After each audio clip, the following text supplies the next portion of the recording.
Shri Swami Samarth. 26 April रोजी स्वामींचा पुण्यतिथी आहे. या पुण्यतिथीच्या निमित्ताने आपल्याला स्वामींच्या काही सेवा करावयाच्या आहे. अगदी सोप्या, सहज आणि सगळ्यांना करता येईल अशा सेवा या व्हिडिओमधून मी तुम्हाला सांगणार आहे. कारण ज्याप्रमाणे आपण प्रकट दिन साजरा केला त्याचप्रमाणे आपल्याला स्वामींची पुण्यतिथी साजरी करावयाची आहे. सगळ्यांच्या आयुष्यात थोड्याफार प्रमाणात दुःख, संकट काही ना काही असतातच आणि ते दूर करण्यासाठी एकमेव मार्ग म्हणजे स्वामींची सेवा. अशा वेळेस आपल्याला स्वामी साथ देतात आणि त्यांच्या वाक्याप्रमाणे भिवू नकोस मी तुझ्या पाठीशी आहे हे वाक्य ते नेहमी सार्थ करत असतात. त्यामुळे आपल्याला काहीतरी सेवा करावयाची आहे. बघा, कोणतीही गोष्ट मागितल्याशिवाय मिळत नाही आणि सेवा केल्याशिवाय त्याचा मेवा देखील मिळत नाही. म्हणून आपल्याला स्वामींकडे जे पाहिजे ते मागायचे देखील आहे आणि त्याचप्रमाणे आपल्याला त्यांची सेवा देखील करावयाची आहे.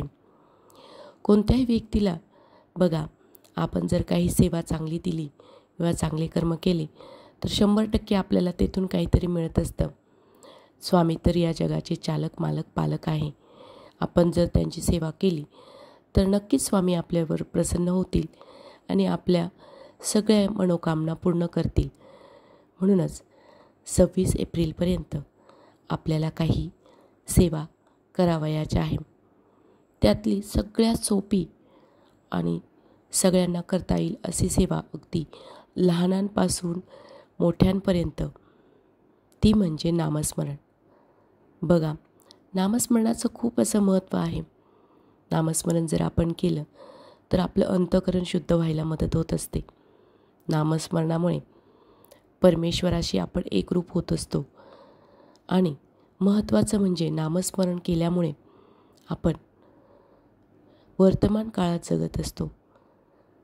कधीकधी आपल्या काय प्रॉब्लेम्स आहेत ते सुद्धा विसरून जातो आणि हळूहळू आपले प्रॉब्लेम सॉल्व्ह व्हायला देखील मदत होत असते. नामस्मरण हे एक रामबाण उपाय आहे. तुम्ही नामस्मरण उठता बसता करू शकता. कोणतंही काम करत असताना आपण नामस्मरण करू शकतो. नामस्मरणामध्ये खूप ताकद आहे. कलियुगामध्ये सगळ्यात श्रेष्ठ प्रभावी साधन भक्तीचं जर कोणतं असेल तर ते नामस्मरण आहे. नामस्मरणाशिवाय दुसरं काही असूच शकत नाही. नामस्मरणाला कुठली अट नाही, काळ नाही, वेळ नाही. तुम्ही स्वामींसमोर बसून करू शकता किंवा कोणतंही काम करताना करू शकता. कुणाला काही वाचायला जमलं नाही, ग्रंथ, गुरुचरित्र पारायण, स्वामीचरित्र, ऑफिसच्या कामामुळे किंवा इतर कामांमुळे बिझी असाल तर फक्त आपल्या 26 एप्रिलपर्यंत आपण नामस्मरण करू शकतो किंवा लिखित जप सुद्धा करू शकतो. वेळ मिळाला तर सकाळ संध्याकाळ आपण एक वही घेऊन जेवढा शक्य होईल तेवढा लिखित जप श्री स्वामी समर्थ असा लिखित जपसुद्धा आपण करू शकतो. आता हे झालं नामस्मरणाचं. जर एखाद्याला पारायण करायचं असेल स्वामीचरित्राचं तर स्वामीचरित्राचं आपण पारायण देखील करू शकतो. पारायणामुळे देखील आपलं मन शुद्ध व्हायला किंवा आपल्या इच्छा पूर्ण होण्यासाठी मदत होत असते. स्वामीचरित्राचे संकल्पयुक्त पारायण तुम्ही करू शकता. स्वामी पुण्यतिथीच्या अगोदर 11 दिवस असे 11 पारायण तुम्ही संकल्पाचे करून जी काही तुमची मनातली इच्छा असेल ती बोलून संकल्पाचे पारायण तुम्ही करू शकता. या काळामध्ये शक्यतो केंद्रामध्ये किंवा घरोघरी लोक गुरुचरित्राचे पारायण देखील लावत असतात. गुरुचरित्राचे पारायण गुरुचरित्र ग्रंथ हा वेदतुल्य असा ग्रंथ आहे. कोणतीही अशक्य गोष्ट शक्य करण्यासाठी आपण जर गुरुचरित्र पारायण केले तर आपल्याला त्याची चांगली फळे बघायला मिळत असतात. आपली खूपच संकटे असतील किंवा बिकट परिस्थिती असेल तर अशा वेळेस आपण गुरुचरित्र पारायण करू शकतो. गुरुचरित्र पारायणाचे काही नियम धर्म आहेत ते आपल्याला पाळावे लागतात. त्या पारायणाच्या ग्रंथामध्ये सगळे काही माहिती दिली आहे. अशा प्रकारे आपण स्वामीचरित्र, गुरुचरित्र, नामस्मरण करू शकतो त्याचप्रमाणे अतिशय प्रभावी अशी एक स्वामींची सेवा आहे, ती म्हणजे तारक मंत्राची. आपण तारक मंत्रसुद्धा म्हणू शकतो. तारक मंत्राच्या सेवेमुळे देखील आपल्याला चांगला अनुभव येतो.